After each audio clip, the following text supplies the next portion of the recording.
punto importante en torno al origen de la cultura peruana. Ahora, señores, eso ha sido la pregunta 15. Vamos a responder la pregunta 16. En la pregunta 16 volvemos a retroceder con el tema y ahora volvemos a hablar acerca de qué. Volvemos a hablar del poblamiento americano.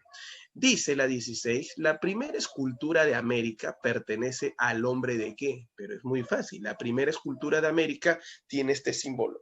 La llamada ¿qué? Mano cruzada. Y la mano cruzada lo encontramos en qué territorio. Lo han encontrado pues en sí en el territorio de Huánuco. En Huánuco sí, en la famosa, no te olvides, en el famoso pueblo de Cotox. Ahí está el hombre de Cotox. Muy bien, que viene a ser la escultura. Profe, ¿y qué es Valdivia? Apunta por favor. Valdivia está ubicado en Ecuador. ¿Y sabes por qué motivo es importante la cultura Valdivia? Que está ubicado, repito, en Ecuador. Muy fácil, porque ahí se encuentra la llamada primera, ¿qué? La primera, no te olvides, la primera cerámica. La cerámica más antigua le pertenece a ese pueblo. Primera, no te olvides, primera cerámica. Ajá, muy bien, señores. Ahí está. Eso es en sí la importancia de Valdivia en Ecuador. Pacaycasa, ya sabemos, resto lítico más antiguo del Perú. Chivateros, el segundo resto lítico más antiguo del Perú, pero el primero en la costa. Y la raza Lagoa Santa, que se relaciona con la teoría melanésica de Paul Rivet. Ahora la 17 habla acerca de qué? Habla acerca de eso. Si la primera, la 16, hablaba de los primeros pobladores del Perú, la 17 habla del poblamiento americano. Para Méndez Correa y Paul Rivet, los australianos debieron avanzar a nuestro continente. Ya. ¿Por dónde debieron avanzar según esta pregunta? Bueno, dicen pues en realidad que si ellos llegaron a nuestro continente, dice, por la Tierra de Fuego y Patagonia, utilizando como puente la isla de Pascua, cuando la Antártica gozaba de un Optimus Climaticus, cuando se resisten al frío, dice, cuando su resistencia al frío era superior al de los esquimales, por la ruta Tasmania, Isla Auckland, el Cabo de Hornos y Tierra de Fuego, pero esa es la propuesta de Méndez Correa. Algo en común que tenían Correa y Paul Rivet, correcto, cuando te habla de los australianos, es que todos consideran, ambos consideran que llegaron por la Antártida. Sí o sí caminaron por la Antártida y aprovecharon la etapa del famoso Optimus Climaticus. Muy bien, eso es en torno a la teoría de Méndez Correa y Paul Rivet. Vamos a la pregunta 18 y 19. La 18, primeros pobladores del Perú, y la 19 hace referencia al origen, no te olvides, del hombre americano.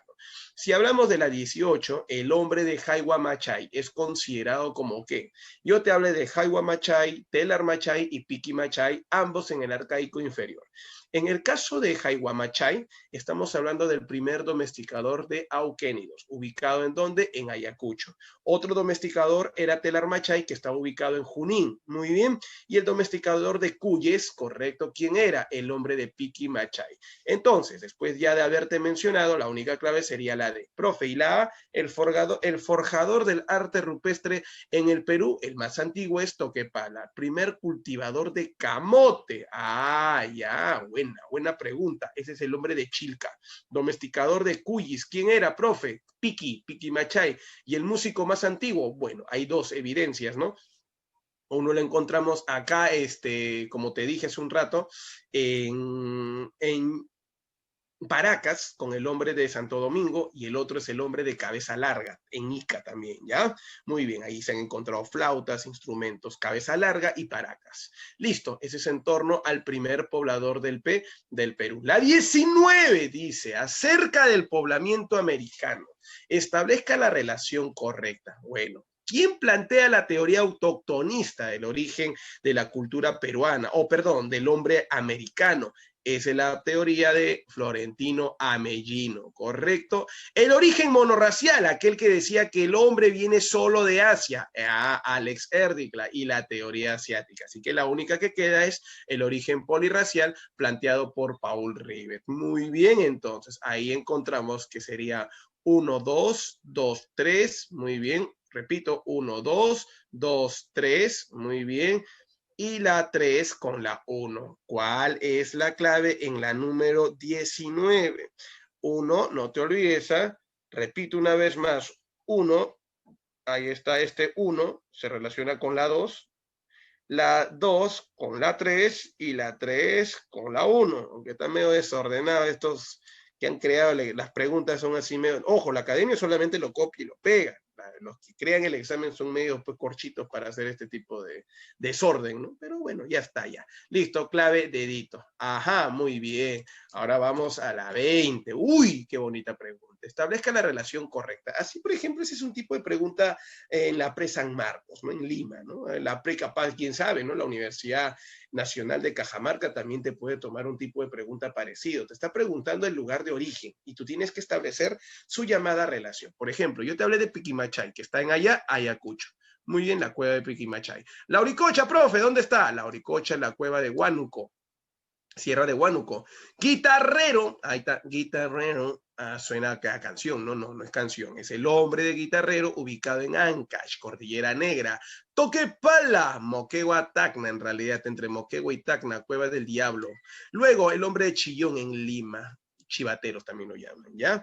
¿Por qué lo llaman Chillón? ¿Era llorón, profe? No, no lo llaman llorón, sino que él se ubica pues a las orillas de un río llamado el río Chillón. La clave en la número 20, ¿cuál sería? Vamos a ver acá rapidísimo, la 1 la C, la 2 la A, la 3 la D, la 4B y la 5E. Después de haber pensado medio segundo, marcamos la clavecita y eso le pertenece a la B. Ahora, profe, la 21, la cerámica más antigua del Perú, es la encontrada en... Ahora, una cosa, profe, dice Valdivia, esa es la clave. No, oye, corchito. La pregunta dice Perú, no te está diciendo Ecuador o no te está diciendo América. Si es América, ahí sí te acepto, marca Valdivia porque es la más antigua de América y está ubicada en Ecuador. Pero entonces, profe, no hay clave porque nunca me habló. La llamada, pues en sí, cerámica más antigua que se ha encontrado en nuestro territorio, le pertenece pues a Tutiscanyo. Correcto, Tutiscanyo. También está Kotosh Huayrajirka, ¿no? O Huayrajirka. Ellos son las pequeñas tribus o pueblos que dejaron evidencia de cerámica. Ahora, ¿por qué motivo cuando se habla, profe, de alta cultura, siempre se menciona y se dice que tiene que tener una cultura, tiene que tener cerámica? Buena pregunta, futuro cachimbo. Gracias por hacerme esa pregunta.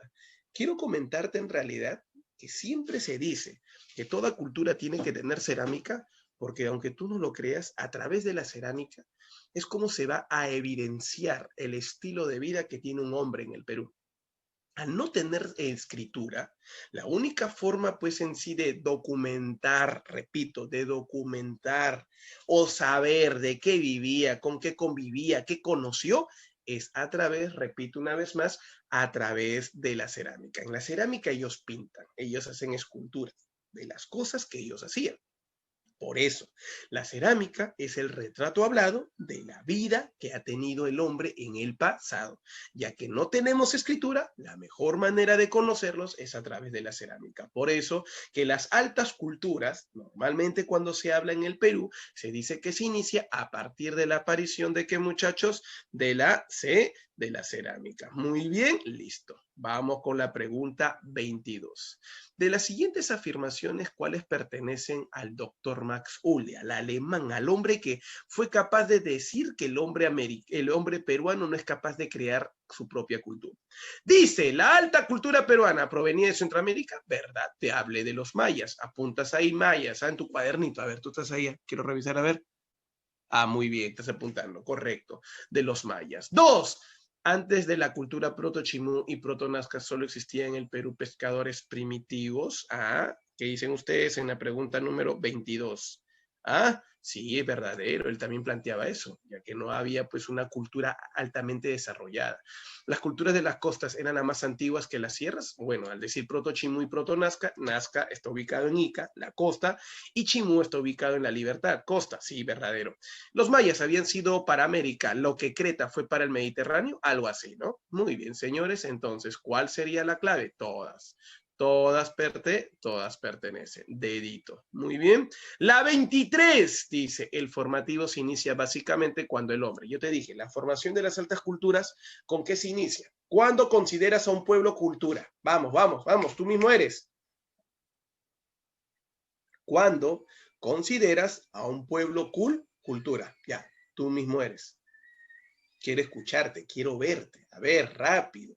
Por favor, ahí, pues, no te me desmayes. Por favor, no me pidas agua, agua. Tú mismo eres. Bien, ahí está. Un alumno ya lo dijo, profe, la cerámica. Entonces, ¿cuándo descubre la cerámica? ¿Por qué, profesor? Ah, mi profe me dijo claramente que la cerámica es el retrato hablado de la forma o estilo de vida que tuvieron los hombres en el pasado. Listo, nada más. Vamos a ver la 24, la 25 y la 26. Uy, qué bonitas preguntas. En la número 24, a ver, para todos, ¿ah? En la número 24 te dicen a ti, hizo viviendas con palos de sauce, con costillas de ballena y con paja. Esa historia y esas evidencias en realidad se relacionan con el hombre que vivió en la costa. Primero, hay que recordar a qué hombre. Aquel que ya tiene una casa o está creando una vivienda, la primera forma de vivienda no era pues una estructura sólida, así como hoy hablamos de, no sé, de grandes construcciones, es una especie de choza.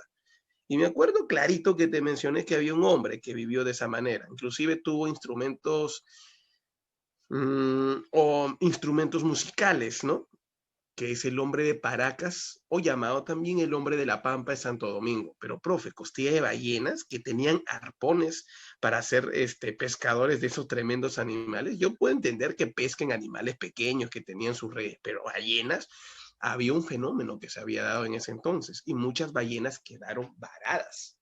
Es por ese motivo que estos hombrecitos, aprovechando pues en realidad que habían quedado, se habían muerto, utilizaron pues sus huesos como una especie de columnas para poder taparlo posteriormente con qué, muchachos, con paja, con los palos de sauce que ellos traían pues en sí, armaron su pequeña choza y ahí vivían cerca al mar. ¿Para qué? Para aprovechar pues en sí la pesca. Es así, señores, como de quién te está hablando esta pregunta, del llamado, pues, hombre, no te olvides de qué, del hombre, de la Pampa de Santo Domingo.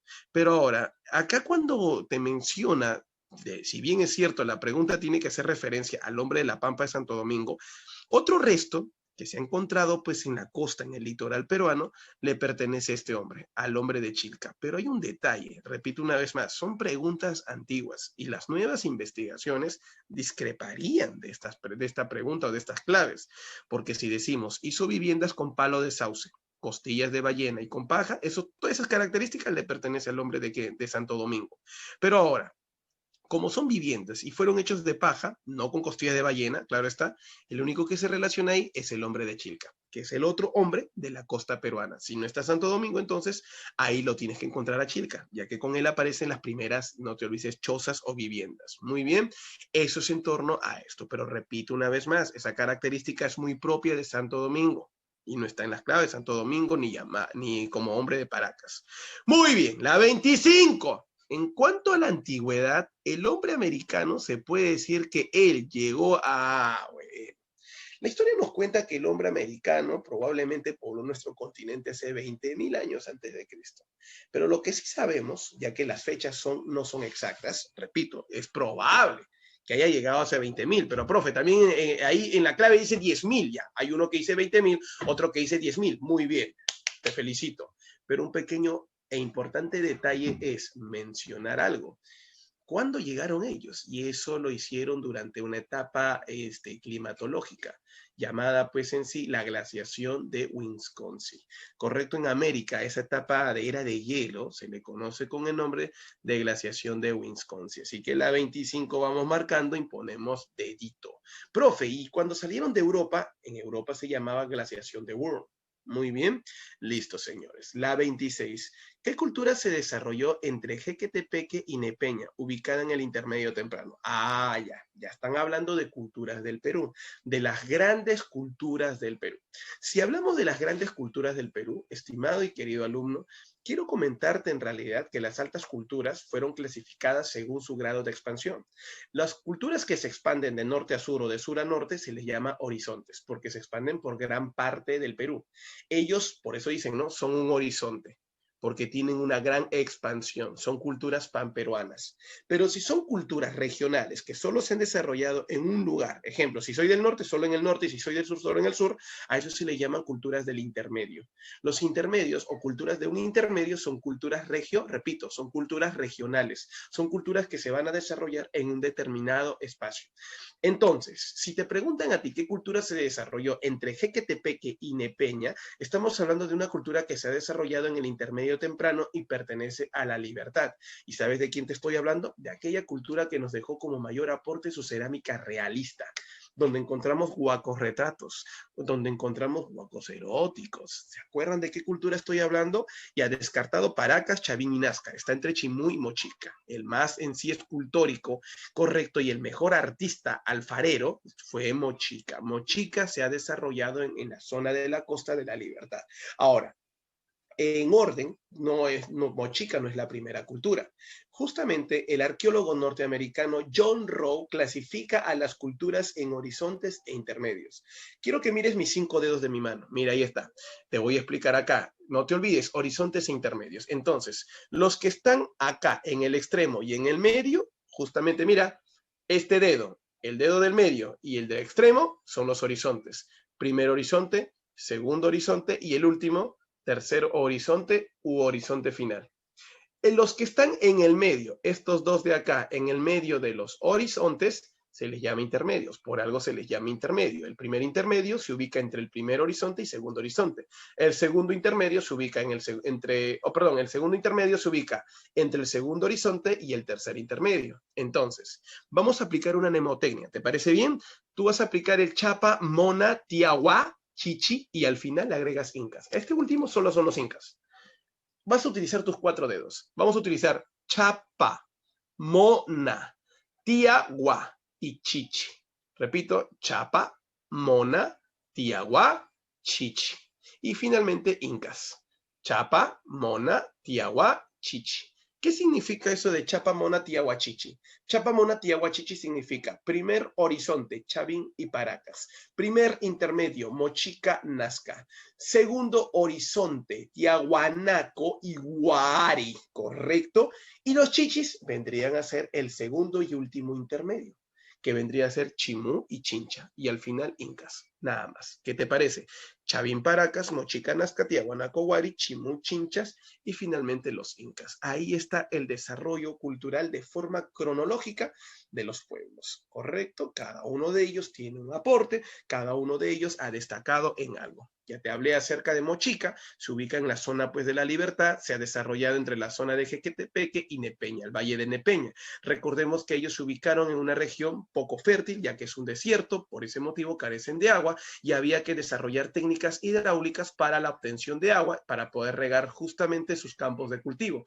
Ahí crearon pues en sí represas, correcto, acueductos con el cual movilizaban el agua y también acumulaban el agua. Otra cosa más, fueron más destacados en la cerámica. Su cerámica es realista, como los huacos retratos y los huacos, no te olvides, eróticos, ¿no? También están los patológicos, que representan enfermedades. Muy bien, señores, marcamos la clave. La 27, centro de la cultura nazca, se ubicó ¿en dónde? Buena pregunta en la número 27. Cuando nosotros nos hablan, pues en sí, el centro de la cultura nazca, para ser sincero, pues en realidad Nazca se ha desarrollado en gran parte de ¿qué? En gran parte de Ica, pero ahora, ¿en qué parte de Ica? Principalmente en la zona norte, ¿no? Está saliendo ya en sí, perdón, zona norte, disculpa, en la zona sur de Ica, muy cerca como quien sale ya pues en sí de Ica, ahí se ha desarrollado, ahí está la capital, ¿no? Justamente Nazca se ubica al sur de Ica, esa sería la clave, enano.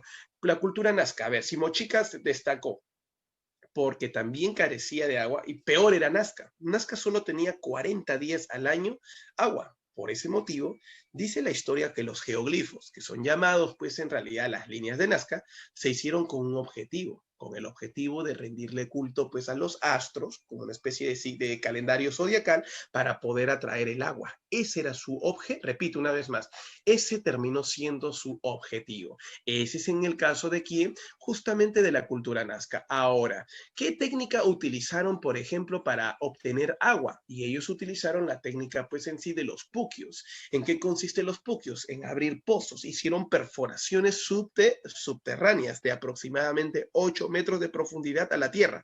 ¿Y qué cosa obtenían? Agua del subsuelo para poder así darle vitalidad a sus plantas. O sea, profe, carecían de agua, pero ellos hicieron lo imposible para la obtención de agua, sí.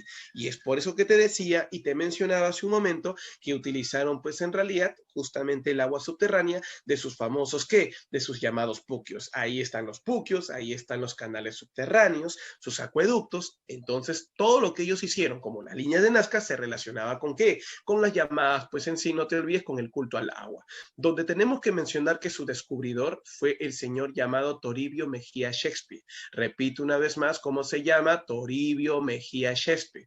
Ese es Toribio Mejía Shakespeare. Pero también, ¿quién destaca? Destaca a Paul Kossoff, quien es el hombre que propone la idea de que era un calendario astronómico. Y esa teoría lo defiende, correcto, y lo va a demostrar la novia de las líneas de Nazca, la mujer que dio su vida por estas líneas, que es llamada María Reich. María Reich no lo descubre en primer lugar, solo lo conserva y lo estudia. Lo descubre Toribio Mejía Shakespeare, pero quien lo estudia más es Paul Kossoff, quien comparte la teoría. No te olvides quién es acompañado, ¿no?, en esa teoría por María Reich. Muy bien, listo. La pregunta número 28 dice: los Chavín han dejado una obra escultórica de 4.60 metros de altura, la cual tiene grabada como figura central al jaguar.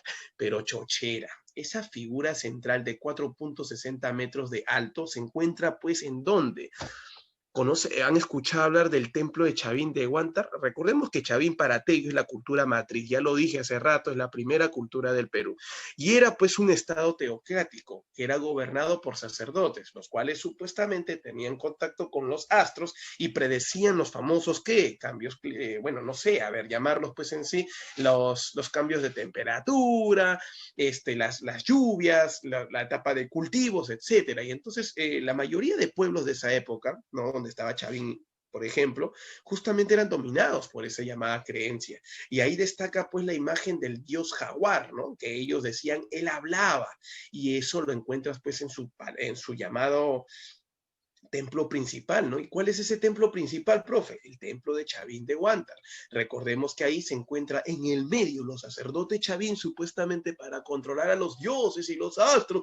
Se metían pues su virito, hijo, drogados ya ahí. Ellos entraban al castillo antiguo y ahí está pues en realidad el famoso el famoso lanzón, que representa pues el llamado culto al dios jaguar. Entonces, ¿cuál es la clavecita?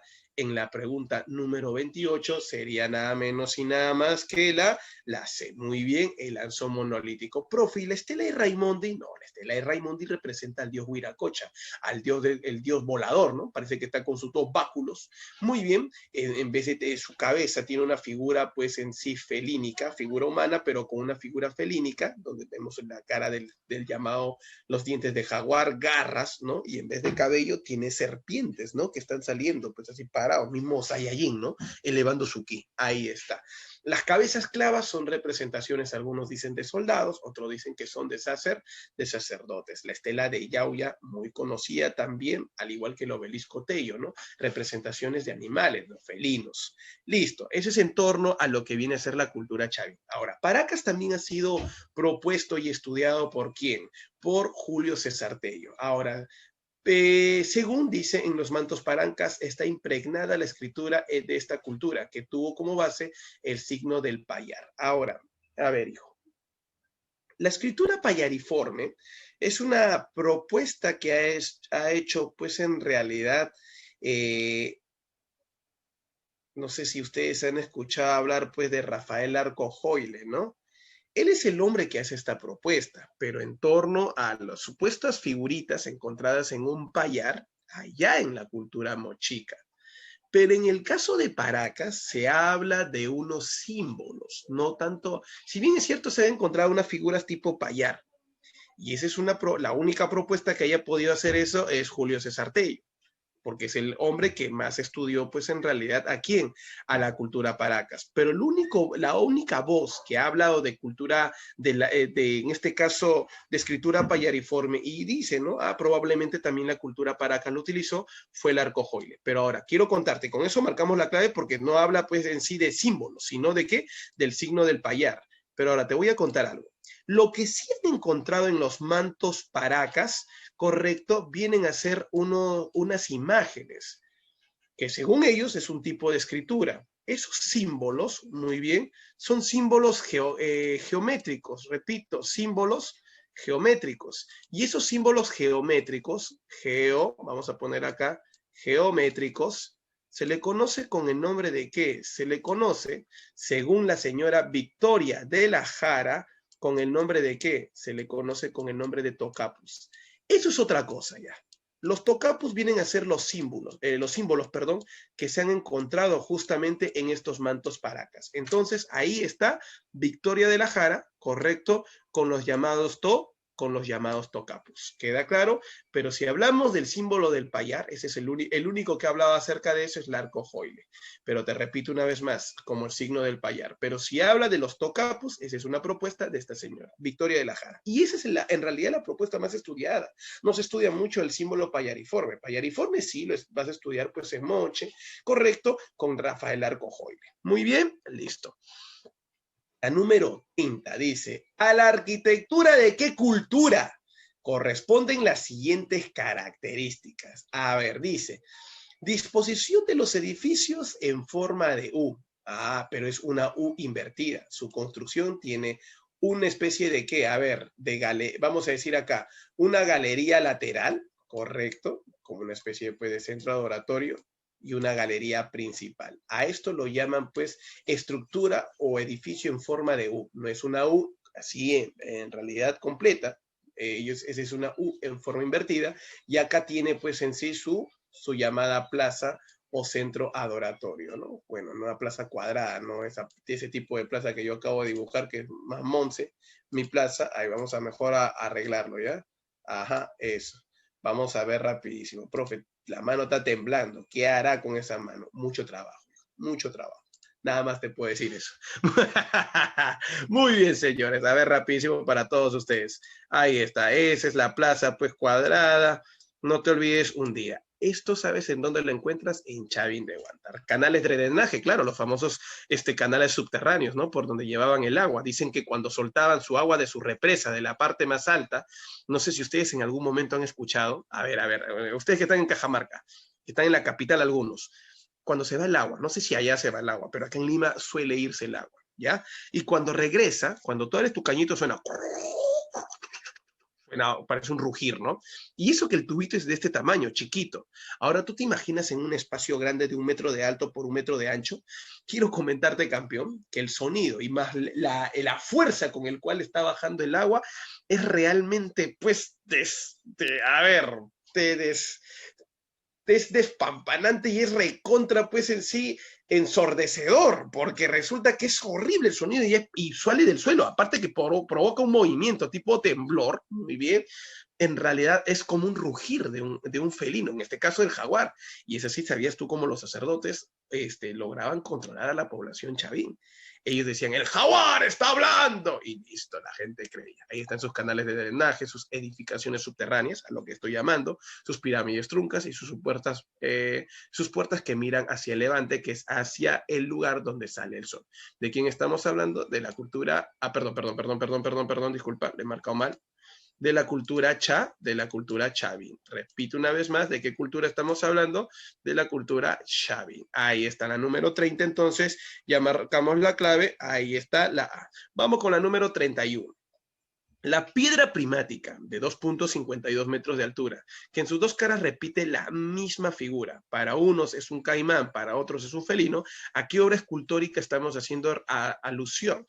Y hay que recordar que esa figura en la número 31 hace referencia a la estela de Yauya, ¿no? Encontrado pues en sí en la cultura chavín. La estela de Raimondi solo tiene una figura, ¿no? La figura del dios Huiracochelanzón, solamente una figura, no hay dos. Ahí está pues el dios jaguar. Y el obelisco Tello, ¿no? La figura, pues, del famoso felino. Listo. Uy, no, la pregunta 32 está recontra fácil. Mira lo que te dice. También pregunta relacionada con la cultura chavín. Dice, a ver, ¿qué te dice la 32? El anzón, que en intrincada interpretación nos representa, dice, nos representa los elementos hombre, pájaro, felino, propios de la cosmovisión chavín. Actualmente se encuentra en su lugar original, el que se viene a ser la intersección de 4 pasadizos subterráneos pertenecientes a quién. Oye, recuerda que esos pasadizos y el lugar donde estaba, pues en realidad el Anzón es justamente a qué, pertenecientes al templo de Chavín de qué, de Chavín de Huántar. Muy bien, ese es el templo antiguo, templo viejo, templo principal. Justamente hace un rato yo te hice una figura, ¿no? No sé si se acuerdan ya. Esta es la figura que te había dibujado. Este es el templo en forma de U y esto de acá es su plaza. Ya, acá en el medio está el lanzón monolítico. Por eso que ahí están, ¿no? Los 4 puntos que unen pues en sí a este lugar. 4, como quien dice, pasadizos que se van a intersectar con esa plaza, vamos a decir, ¿no? Ese punto principal donde está el lanzón, que solo unas cuantas personas pueden acceder, que en este caso sería el sacerdote, ¿no? Quien supuestamente tenía contacto con los dioses, el dios jaguar hablaba, etcétera. Una manera de dominar, ¿no? Mediante la fe al pueblo. La 33, ya con eso dejamos ya Chavín, ya la 33 hace referencia pues en sí a una cultura que está ubicado en Ica, correcto, y que ha destacado pues en realidad por dejarnos su cerámica, ¿no? Sus grandes pinturas. Cuando aquí en la número 33 te hablan acerca de la cerámica encontrada en Ocucaje, eso hace referencia a la cultura nazca. La cultura nazca es uno de los pueblos que ha dejado la mejor cerámica pictórica. Pictórica significa el uso de una gran cantidad de ¿qué? De pinturas. Además, a ver, si yo por ejemplo, imaginemos esto. Imaginemos que es mi cerámica. Adivina qué hago yo. No me gusta que tenga un solo color, entonces lo empiezo a pintar ya. Y me dibujo a mí, dibujo a mi perro, dibujo pues a mi familia, etcétera. La pregunta es, ¿estoy dejando evidencia de cómo es mi familia? ¿Qué animal tenía y cuántos éramos en mi casa, en mi familia? Listo. La cerámica pictórica es eso. ¿Qué es pictórica? Justamente hacer una figura donde donde tú vas a pintar algo. No sé, un hombre pescando, por ejemplo, ya. Pictórica viene de pintar. Es un hombre que ha pintado la cerámica. Pero si decimos cerámica escultórica no. Escultórica hace una figura parecida a la figura que ellos quieren representar. Si ven un perro, la escultura de un perro. Me dejo entender, así tal y como es, probablemente. Una especie de cerámica 3D, ya, así, ¿no? Una representación casi real. Ah, pero en versión pequeña. De un animal, de un hombre, y eso no lo hace Nazca. Nazca destacó más por lo pictórico, en cambio en lo escultórico destacó Mochi. Muy bien, a ver, la alteración cromática, me olvidaba. En la cultura nazca destacó algo bien importante que hay que mencionar. ¿Qué cosa es ese algo importante? La cultura nazca utilizaba una técnica llamada la técnica del horror al vacío. ¿Y en qué consiste, profe, la técnica del horror al vacío? La técnica del horror al vacío hace referencia, repito una vez más, a no dejar ningún espacio sin pintar. Este te pinta todo. Repito una vez más, pinta todo y no deja ningún espacio libre. Todo lo va a pintar. Ese es en el caso de ¿quién? De la cultura nazca. Ahora la pregunta, ¿hace referencia a la cultura nazca? Vamos a ver. La pregunta es simple, dice la alteración cromática. Alteración cromática es la alteración de los colores. La pintura algunos lo conocen también con el nombre de pintura fugitiva, ¿no? Que se va su color y aparece pues un nuevo color. ¿Fue utilizada por quién? ¿Fue utilizada por los Chavín en su escultura? No, porque eso lo vemos en cerámica. Es propia de los Nazca, por ello que su cerámica es conocida como la mejor, de mejor colorido en América, puede ser. Fue utilizado por los Paracas Necrópolis en su manto también, en sus mantos utilizaban varios colores, ¿no? La alteración cromática, el manejo de colores, es la técnica gracias al cual las líneas y figuras de la pampa de Nazca han podido resistir al tiempo. Alteración cromática, colores, repito, no es eso. Es la técnica que consiste en utilizar, sea en el arte textil o en la cerámica, colores fijos, pero dice alteración, no te olvides, cromática. Alterar los colores. Y normalmente quien alteraba los colores, y eso es gracias pues en sí a una técnica que ellos tenían, fueron los Paracas necrópolis, en los llamados mantos, ya que si tú ves el manto Paracas de la etapa necrópolis, porque Paracas se divide en dos cavernas, que es la más antigua, que tiene una tumba en forma de copa invertida, ¿no? Y necrópolis, que es las tumbas en forma rectangular, pero lo particular era que esos cuerpos habían sido envueltos en mantos que son de prestigiosa calidad. No solamente es algodón, sino también hasta cabello humano lo utilizaban para poder hacer sus tejidos. Y lo impresionante de estos mantos que han sufrido esta llamada alteración cromática termina siendo justamente que la variedad de colores que van a utilizar. Ahí encontramos pues en sí los mantos Paracas. Otra cosa más, Paracas Necrópolis destacó por sus deformaciones craneanas y por sus llamadas trepanaciones, los famosos médicos del Perú. Correcto, nada más. Su cerámica también, pero los mejores